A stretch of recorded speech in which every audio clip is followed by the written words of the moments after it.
Hey y'all, it's Amanda and this is my Texas Zone A garden, and today's big day. We are finally going to be staining the entrance to the shade garden.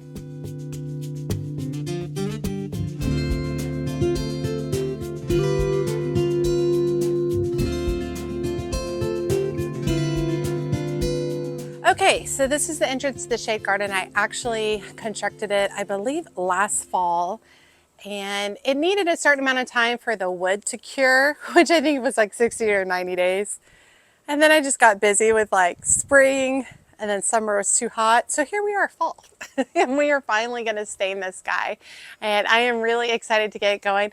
It's not that I dislike the way it looks right now. I just really want it to last a little bit longer. And so by putting some stain on here, it will help the structure last many more years than if I were just to leave it raw wood. Okay, so I'm going to start with just moving a few things out of the way. I think we're going to go ahead and cut back this eggplant over here, but basically just getting it situated so I have better access to the structure.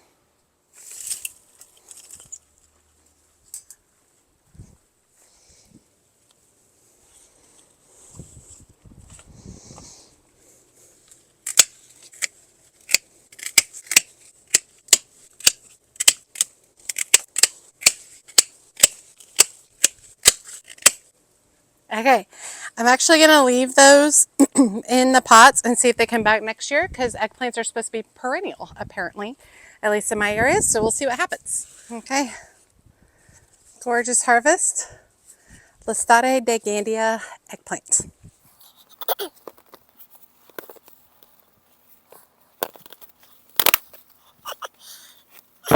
Okay, the roots have grown all the way through the bottom. And I literally broke the bottom of the pot. Let's see this one.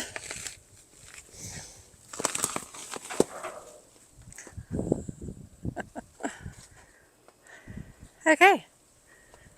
I think the next thing I'm going to do is just use my blower to knock off some of the cobwebs and dust. And then I'll show you what the color is.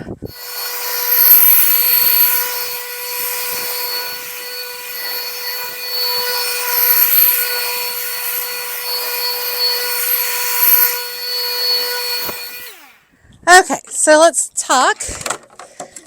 My process going through this and figuring out what kind of color I wanted, I bounced around a lot, which is one of the reasons it also took so long to make the decision on this. I was thinking blue originally, and then I was like blue-green, and then I was like green, and then I was all like, I don't want it to be green because the green just blends in. I'd rather it be a neutral, and then whatever's climbing on it can stand out. And then I went back to the blue, and I was like, is it too blue? And I just went all over the place. So I finally just decided just to keep it kind of neutral. So I ended up choosing Varathane. It's a one-step satin and spar water-based stain, semi-gloss sandstone for exterior. And I chose a 2-in-1, so it's stain and finish in one. So you only go over it once, you don't do multiple coats. I thought that this would really help because I don't have long amounts of time to work on projects like this, even though I wish I did. And so I thought that this would be a really good, it's perfect for exterior.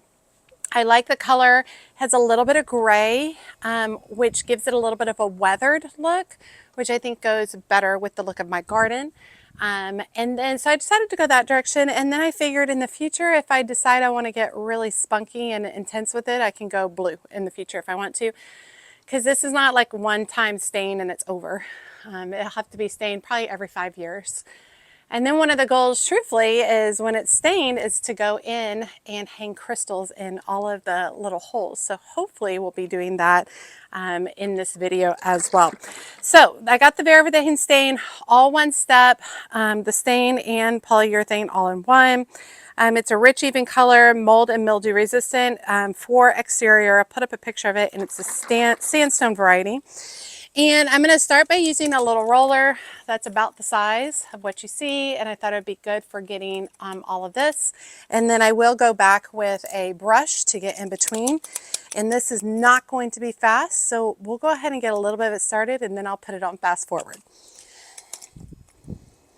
And I wanted like a little tray so I don't have to like bend over and over again. All right, here it goes. Okay, it's way more drippy than I thought it would be.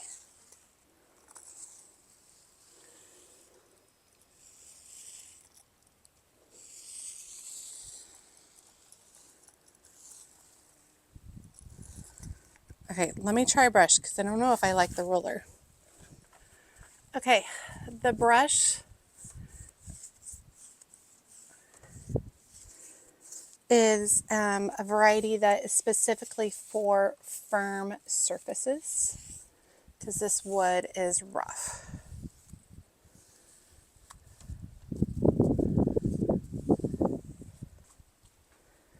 I don't see a ton of difference, but here we are. So let me see what I want to do. I think that I'm going to work with the brush because I like the finish of it a little bit better.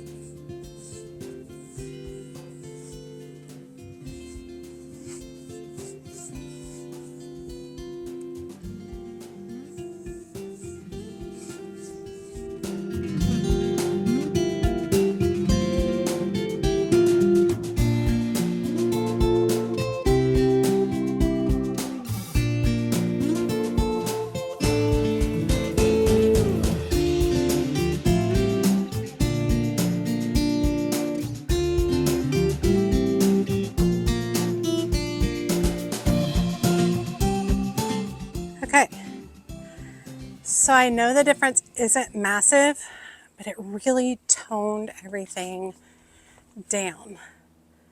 And the more I worked with the stain, the more I liked it, especially because if I had gone with the stain that was extremely contrasting to the color of wood that's here, you would have seen every single little mistake and spot. And this hides it very well. And it definitely just softens the whole color, lets go of a lot of the yellow, brings in a touch of red and warmth. I think it's great. Eventually, now we'll train this climbing rose up onto here.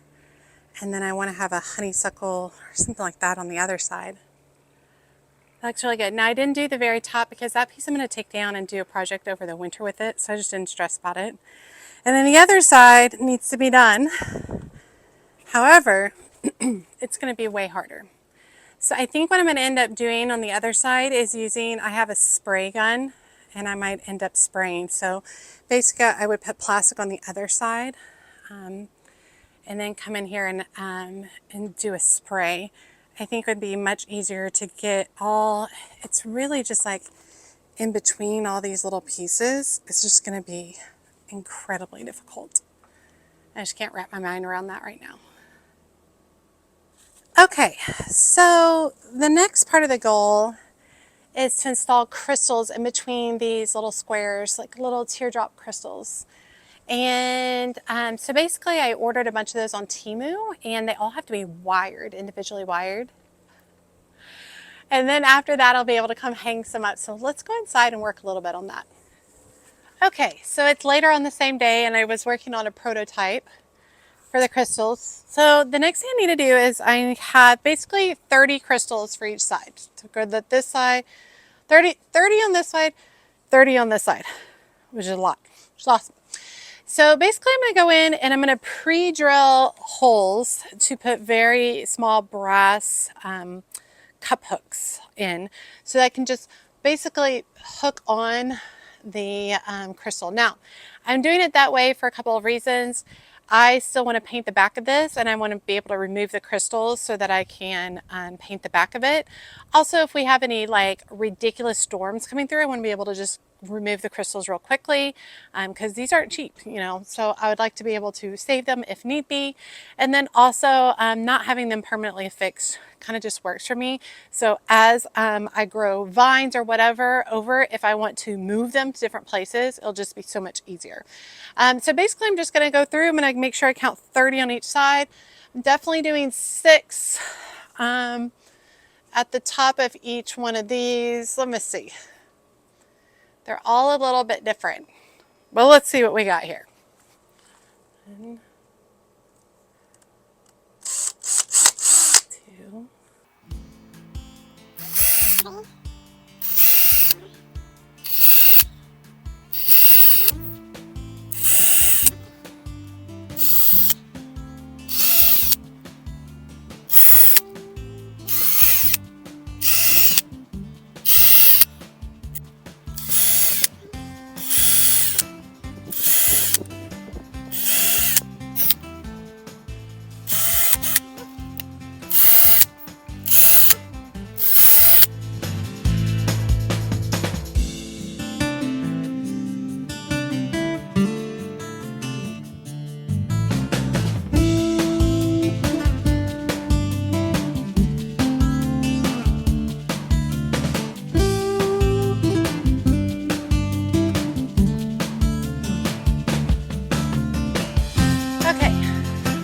My little hooks in, and then now I'm just going to start hanging my crystals on here. And the crystals did not have a like a hook on them, they just had a hole in them, so I basically just took some thin wire and just made my own little hooks. I could have gotten and bought like all the little jump rings and stuff for like jewelry making, but I didn't think my hands could handle it, especially now after putting all these little screwing all these little cup hooks in. My hands are definitely tired.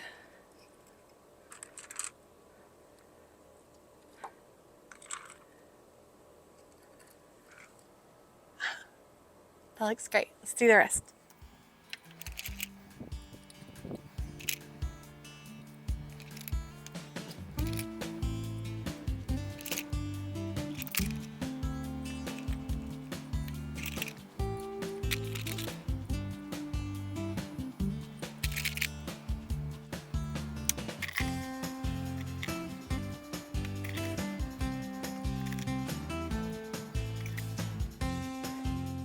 Okay, you're probably not getting the same sparkle that I am seeing.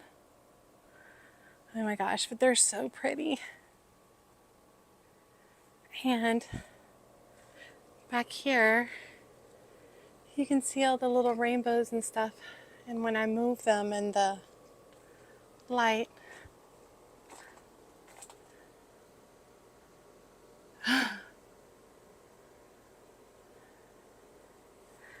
let's look at them from this side. So pretty. How about that? Goodness gracious. Absolutely beautiful. All right, so it's definitely more subtle from far away. When we get a little bit of a breeze, these definitely start moving. Oh, I love it so, so, so much. And basically I just created these little hooks with just a piece of wire. I wanted the crystal to face forward. Oh my gosh, I love it. Okay, I'm totally looking into this up, but I wanted you guys to be able to see the crystals. Very pleased. So obviously not completely done. I do still need to do the back. Oh, I got time for that. I really love that the front half is done, that the crystals are up. It's looking really pretty. Do have some plans for an installation of glass beads in this place and for up there. For those of you who don't know, my degree is in sculpture, and I love art and crafty things and love all things. So getting the opportunity to do little details like this in the garden. This is where I think who I am as a person really starts to come out, these tiny little details. And while they might be insignificant for some, they're huge for me. And this is one of those original visions I had for the shade garden before I did anything here. So just please as punched. Got my door. I'm really excited. I'm going to put a Christmas wreath on it. I'm excited. It's looking really, really good. I'm very pleased. So now that this part is done, I can do, there's a little garden patch right in front, and there are a few things, ooh, ouch. There are a few things that we're going to do in that garden patch before the winter gets here, which is really fun. But I hope you guys enjoyed today's video. It was a lot of work getting all that stain done. Happy with the stain. Wasn't happy with it at first, but now I really, really like the look out of it. Nice and warm, goes well with my brick. I think it looks great, and I think it really sets off the crystals. And then of course getting those crystals up. The whole process is pretty easy and simple, and I really like how it turned out. I would love to have more crystals in my garden. My mom used to hang crystals, like prism crystals, in our windows growing up, and I loved it.